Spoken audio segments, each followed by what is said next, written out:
vamos a remontarnos un siglo y medio casi, que es muy poco tiempo en la historia, un siglo y cuarto después, año 1880, en la Borgoña francesa. La capital, como sabéis, es Dijon, patria de San Bernardo.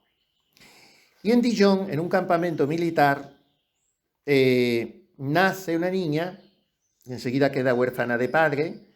Su madre viuda se tiene que hacer cargo de las dos únicas chicas que ha tenido. La primera, Isabel, la segunda, muy seguida, Margarita. Bueno, se crían como pequeñas burguesitas francesas en aquellos años de recrudecimiento de la persecución religiosa en Francia. Hay una reviviscencia de las grandes figuras patrióticas que encarnan el catolicismo de la hija primogénita de la Iglesia, léase sobre todo Santa Juana de Arco, cuya canonización sucede poco después, en 1920, Benedicto XV es quien la canoniza, una figura emblemática. Y bueno, lo mismo que Santa Teresita está en la Normandía, Isabel en la Borgoña, pues pertenecen a esas familias del catolicismo burgués francés, que están además muy insertas, aún sin saberlo todavía, en ese surco de una incipiente y sana, de lo que hubiera sido reforma litúrgica, la que empezó a surgir con una mayor participación de los fieles, que no quería decir tirar todo por la borda, que es luego lo que se hizo. Y en esas casas se leía mucho, por ejemplo, al caer de la tarde, no vidas de santos así un poco más pietistas y devocionales, que es lo que se hacía en el mejor de los casos en España, porque en España el nivel litúrgico y en general el nivel cultural ha sido siempre mucho más bajo. Y entonces en Francia se leía mucho una gran obra, en 5 tomos, por lo menos la que yo tengo, traducida en los años 50 por los benedictinos de Silos, el año litúrgico de don Próspero Gueranguero, un gran abad benedictino francés. Bueno, había mucha formación. Estas niñas no fueron a la escuela, Teresita un poquito, Isabel casi nada. Fue una gran música, su madre le dio estudios de música y fue una gran pianista.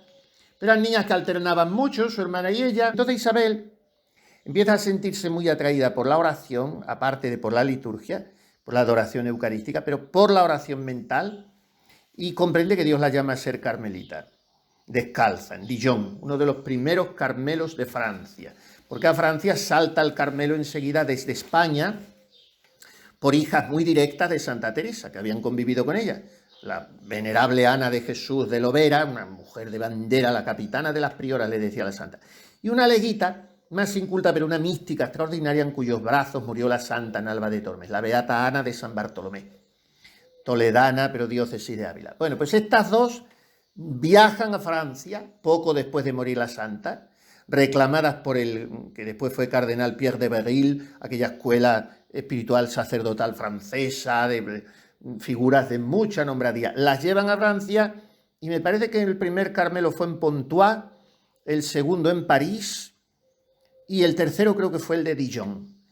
Y entonces en ese Carmelo quiere entrar esta chica, Isabel de la Trinidad, Isabel Catès Roland, y su madre no la deja. Estaba sola, hay que esperar que ella entre a los 18 años, entonces era muy joven. Total, por fin consigue entrar a los 21. Vive en el Carmelo 5 años, no llegó a 5 y medio. Entra el 2 de agosto de 1901, muere el 8 de noviembre de 1906. Minada por una enfermedad que entonces surgió de estas medio nuevas y hizo bastantes estragos, el mal de Pot, que era una tuberculosis ósea que hacía sufrir muchísimo. Bueno, pues esto es lo que vivió esta chica. Fue una monja pues muy, iba a decir muy rara, fue una monja anómala en el sentido, como os he dicho, que no tuvo estudios ninguno, tuvo los dones del Espíritu Santo a raudales y sin que nunca le pasase nada extraordinario, ni tuviese, como por ejemplo la santa que hoy celebramos, Santa María Magdalena de Pazzi, fue una mística florentina, carmelita también, carmelita calzada, que murió a los 40 y tantos años, la gran estática. Tuvo éxtasis que le duraron 40 días. Luego era muy normal, maestra de novicia, pero no sé, éxtasis. Esta no. Sor Isabel no tuvo nada especial. Vivió sencillamente en su Carmelo, pero recibió los dones del Espíritu Santo en grado extraordinario, sobre todo los dones de entendimiento para penetrar la Sagrada Escritura y de sabiduría para saborear a Dios y conocerlo. Y entonces tuvo una inmersión en la palabra de Dios, sobre todo en las cartas de San Pablo.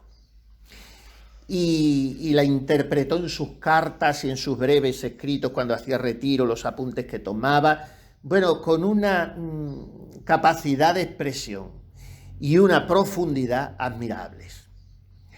¿A dónde voy con todo esto? A que lo que es maestra esta joven, que ha sido canonizada hace 5 años nada más, al cabo de, como os he dicho, murió en 1906, pues ha tardado 90 años en ser canonizada. Beatificada lo fue en los años 80, tenía yo 14 o 15 años, me acuerdo muy bien, ahí es cuando la conocí. Leí un librito que había escrito su priora, Souvenir, recuerdos, su vida, muy bien escrita, a base de sus cartas, de sus escritos, recuerdos. Fue un boom en Francia en los años 20, 30, 40. Uno de los grandes teólogos franceses del siglo XX, han sido los dominicos, y junto con Garrigou-Lagrange, un gran teólogo fue el padre Philippon. Bueno, pues el padre Philippon tiene 2 obras sobre Sor Isabel. No se desdeñaban esos grandísimos teólogos de ponerse a estudiar estas figuras. Una monjita escondida, pero claro, comprendían que tenía una sublimidad en el conocimiento de Dios. ¿A dónde voy a parar? A que esta chica, esta joven monja, muerta de 26 años, se alza en la iglesia como heraldo, como pregonera, como adalid de un misterio que tenemos absolutamente descuidado, olvidado y cuyo sabor nos perdemos, y por eso no adelantamos en la santidad. Y del que quiero que hablemos hoy, el misterio de la inhabitación trinitaria. O sea, en un alma en gracia viven, pero de manera dinámica, alentando, vivificándola, viven las 3 divinas personas, el Padre, el Hijo y el Espíritu Santo. Esto sucede desde el bautismo. La hermana de Isabel se casó, eran 2 hermanas nada más. Su hermana Guita, como ya le decía Margarita, le decía Guita, pues se casó con un chico estupendo, y Sor Isabel, que era ya monja, vivió aquel noviazgo con un interés y le tiene unas cartas escritas a la hermana que es increíble cómo ella le alienta, incluso le dedicó uno de sus ejercicios espirituales, los apuntes que tomó, cómo la alienta en el camino de la santidad, pero no de una santidad de segunda división, sino algo muy sublime y muy alto. No conceptuaba que el camino espiritual de su hermana en el matrimonio tuviese que ser distinto al de ella como carmelita, sino que la intimidad divina tenía que ser igual. Su hermana tuvo 9 hijos. 9 hijos. De los 9, uno fue sacerdote, 2 dominicas y una carmelita descalza en el convento de su tía. 4 de los 9 hijos.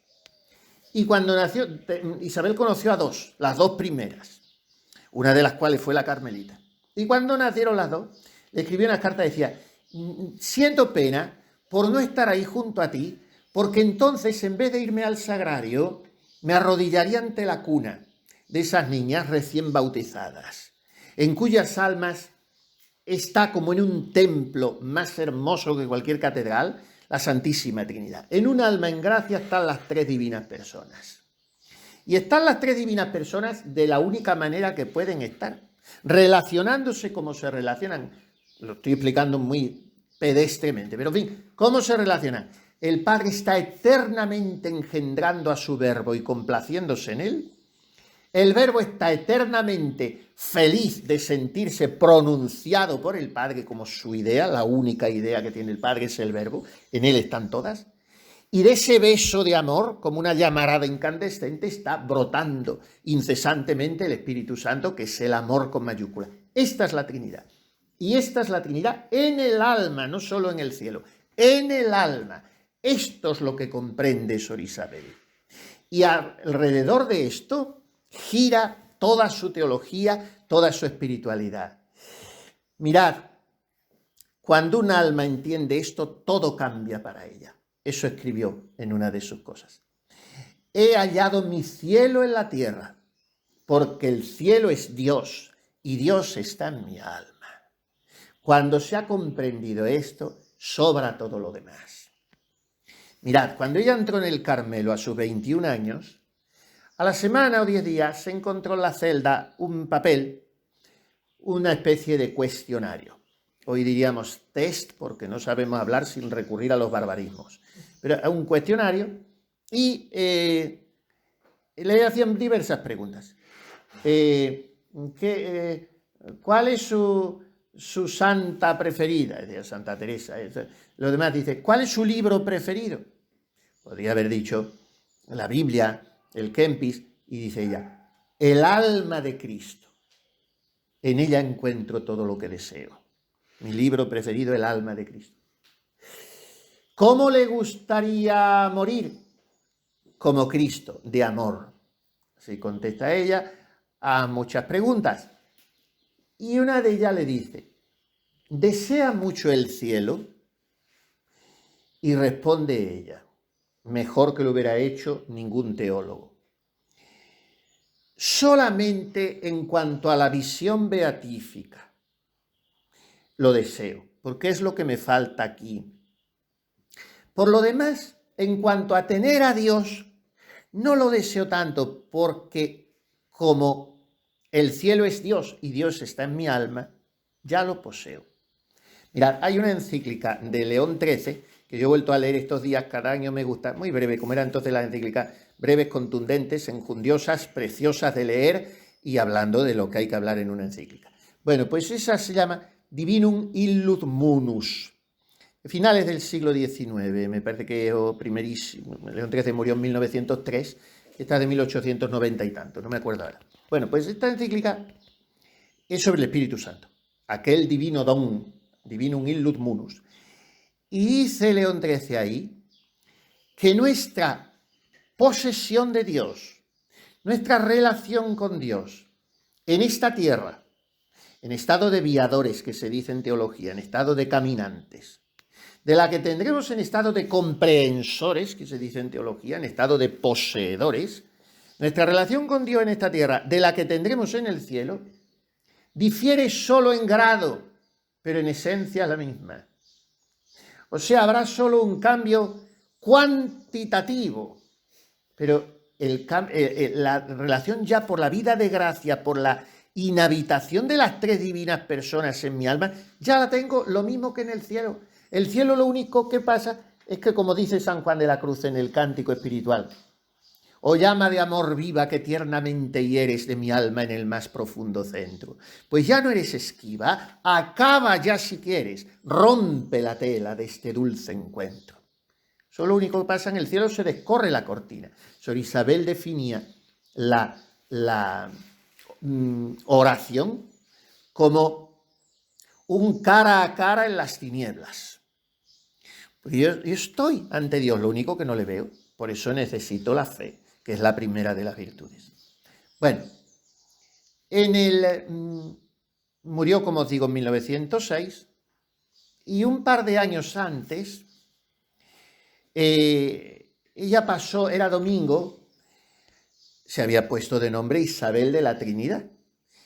Le gustaba cuando la priora le dijo que Isaac Betel, el nombre sabéis es hebreo, bueno, luego viene Elizabeth, nosotros Isaac, nuestro español es el más parecido al original, porque es Isaac Betel, y él es casa de Dios, significa Isabel, casa de Dios. Pues ella se lo puso ya la priora se lo dijo el día de su primera comunión. Cuando hizo la primera comunión, ya su madre la llevó al locutorio de ese Carmelo. Ya ella estaba con el run de ser toda de Dios, toda de Dios. Hizo su comunión, con entonces se hacía muy tarde, ahora están volviendo otra vez a ese disparate, a los 10 u 11 años. Pero en medio, los otros 10 años, alternó con chicos. Es un caso muy singular, porque le tiene escritas muchas cartas preciosas a grandes amigas, tenía una gran capacidad para la amistad, y le encantaba ir de excursión a las montañas en Francia, al mar. Tenía su madre muy buenas relaciones, como se había quedado viuda, estaba sola con las dos niñas, tenía muy buenas amistades y las invitaban a veranear en sus casas, y ella iba y hacía excursiones preciosas con chicas y chicos. Los franceses siempre han sido para eso más abiertos. Y tiene unas cartas a grandes amigas y a grandes amigos.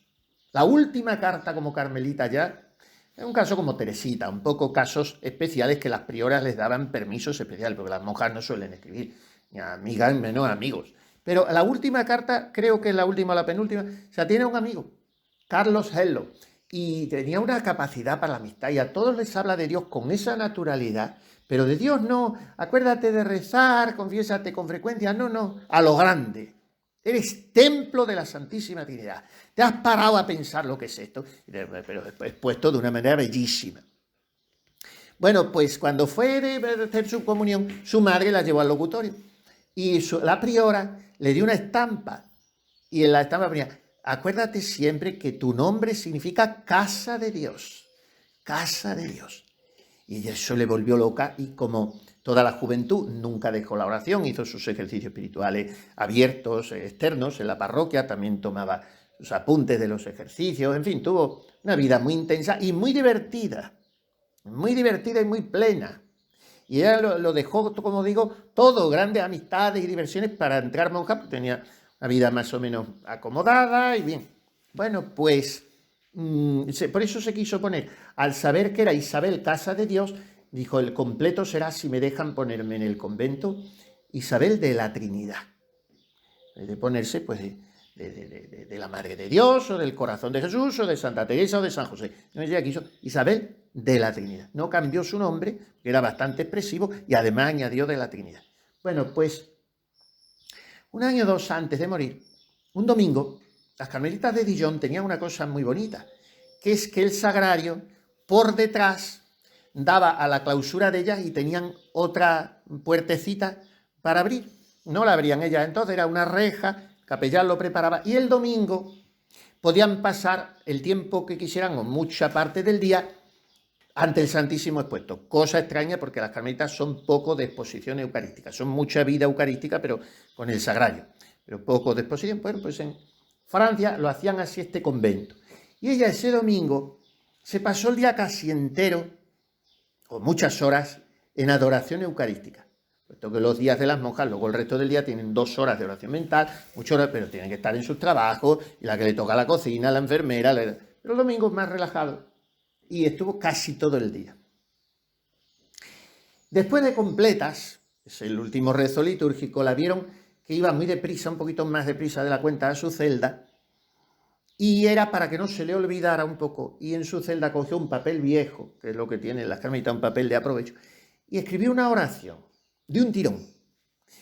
Creo que es de las oraciones, al menos yo por tal la considero, más teológicas, más profundas, más bonitas de toda la historia de la espiritualidad católica. Ella no la tituló, después se ha venido en llamar elevación a la Santísima Trinidad.